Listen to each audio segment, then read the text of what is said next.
Bleh.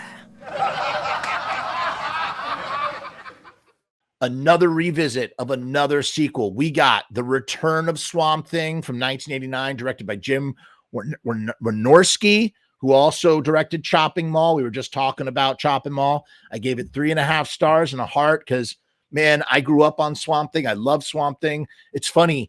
I remember Swamp Thing feeling and looking the makeup looking so realistic when I was a kid, and watching it now and just being like, "Ooh, look how friggin' beefy and chunky. He's very chunky. Swamp Thing is chunky as fuck in this movie, man."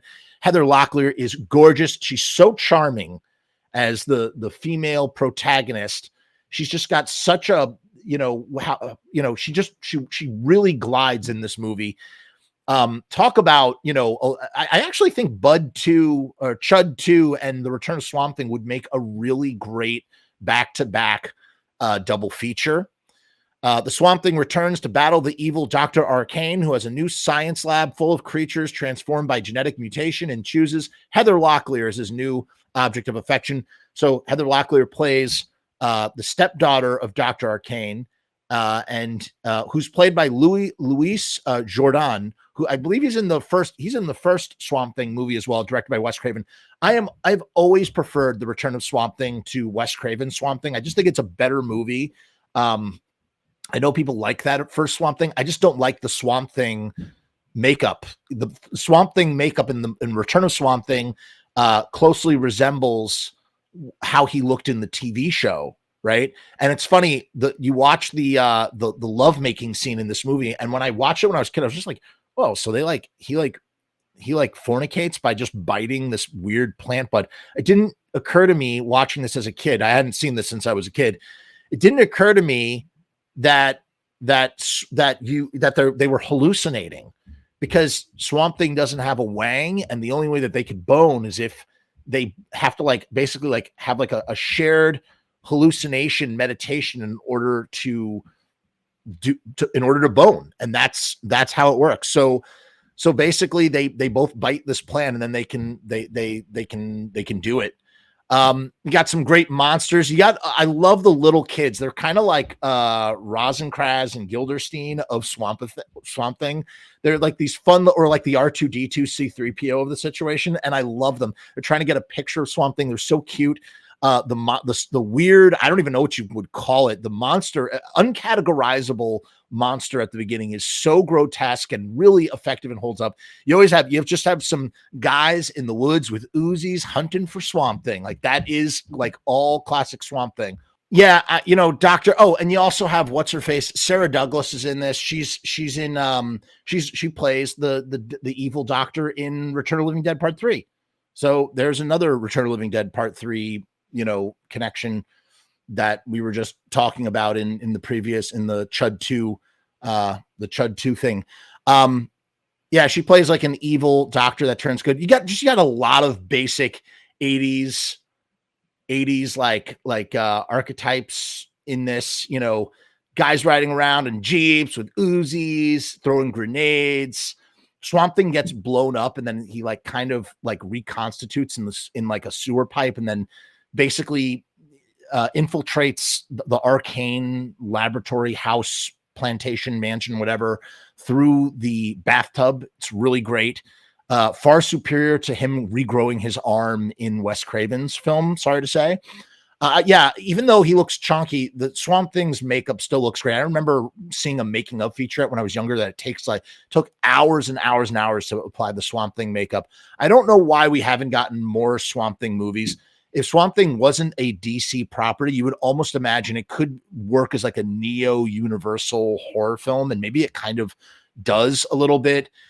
Totally forgot all about the cranial guy, kind of like the leader, the cranial dude, the asthma cranial dude. At the end, he gets injected and his cranium blows up to a big size. I feel like the death of Arcane in Return of Swamp Thing is very anticlimactic. It just doesn't hit the way that it should hit. Kids looking at nudie magazines, so great. Love that. Love the kids going through the nudie mat. The kids were really great. The kids were really great. Sometimes when you have kids in a show or a movie and they get shoehorned and it just kind of like ruins the tone. It does not ruin the tone at all of The Return of Swamp Thing. And I love the ending of this movie. This really weird sort of flute music that almost feels like kind of Eastern in nature. To sort of symbolize like the swamp and nature, and that Swamp Thing is like a protector or whatever. And Heather Locklear, she gets resurrected as, Swamp Thingette. She becomes Swamp Thing's girlfriend and she grows plants all over. It's like implied in like the final frame, which is always just kind of like it. You know what it is? It's kind of like one of the best ride into the sunset moments of like any movie ever. The Return of Swamp Thing. I think another one that's a great example of that is the ending of Ridley Scott's Legend when they just run into the sunset. I should do a top 10 run into the sunset sort of countdown thing, whatever. I don't know what I'm trying to say. I love The Return of Swamp Thing. I really do. You can't go wrong. The assistant bad guy with the beret, I forget his name. He's really great. He's just such a sleazebag. Just such an evil sleazebag who gets his comeuppance at the end. He gets his grenades turned on him. I don't know what his name. There is an actor in this movie called Ace Mask, which is a great name, by the way. In any case, that's Swamp Thing, Return of Swamp Thing. We need a third. Oh, one last thing I want to say. This is super important. All right. So as I'm watching The Return of Swamp Thing, it hits me like a sack of bricks. How did I never think of this in the first place? How has anybody never come up with this idea? But why on earth has there never been? Oh, I could tell you why there hasn't been, obviously, because Swamp Thing is a DC property. But imagine this: Swamp Thing versus the Toxic Avenger. Holy shit, is that not like $1 million idea? Think about all the different ways you could approach that.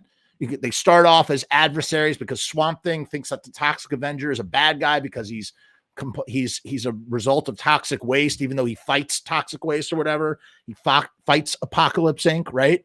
And it turns out to be a giant misunderstanding, just like in Dawn of Justice, Batman versus Superman, where they both realize that their mothers are named Martha. And they realize that they're on the same side and that they team up and they fight Dr. Arcane, who's become the chair. Okay, so here's the plot. Dr. Arcane has become the new CEO. He's back again. He's become the new CEO of Apocalypse Inc. And the Apocalypse Inc. has partnered with him because he wants to use whatever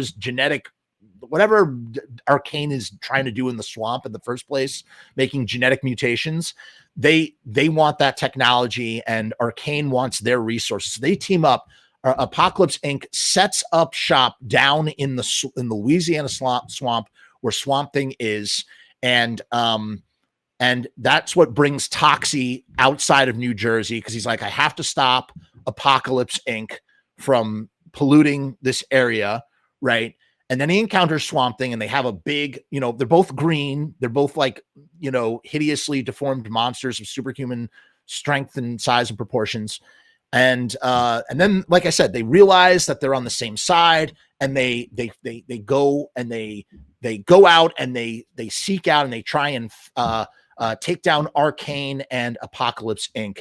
I mean, that is like, that's like, I don't know what you would call it. That is like the greatest like B movie crossover ever. And it's never been done. At least, where that would actually exist. Like that would never happen as a movie, but a comic book, a DC Trauma comic book tie-in, that makes so much sense. You have to imagine at some point that Trauma and DC have overlapped or Marvel have overlapped in some way. I could not see it being impossible for Lloyd and, James Gunn or whoever to like, oh, I didn't even fucking think about that. James Gunn, the disciple of fucking Lloyd Kaufman, is the fucking head of the fucking DC movie division. They literally could make a Toxic Avenger versus Swamp Thing movie.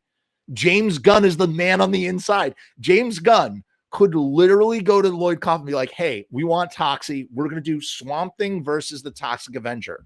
It's holy shit. I can't believe I didn't like it. Literally just hit me because I was about to say James Gunn. And I was like, wait a minute. James Gunn came from Trauma. You literally, like, this literally could happen. This literally could happen. Why isn't it happening yesterday? I know James Gunn is a very busy man, but if he wasn't busy, if he wasn't a busy man, you absolutely could have that happen. Oh my God. Oh my God. Get on this right now. James Gunn, Lloyd, and James Gunn has Lloyd Kaufman come. I didn't even think about that. How did I not even realize that? James Gunn has Lloyd Kaufman coming on, the sets all the time for Guardians of the Galaxy 3 and you always have a Lloyd Kaufman cameo because James Gunn remembers his roots. So this is the ultimate way for James Gunn to embrace his roots. Have a Toxic Avenger Swamp Thing crossover. They're not doing anything with Swamp Thing right now anyway. They had that series. Make this happen. Holy shit. All right. I digress.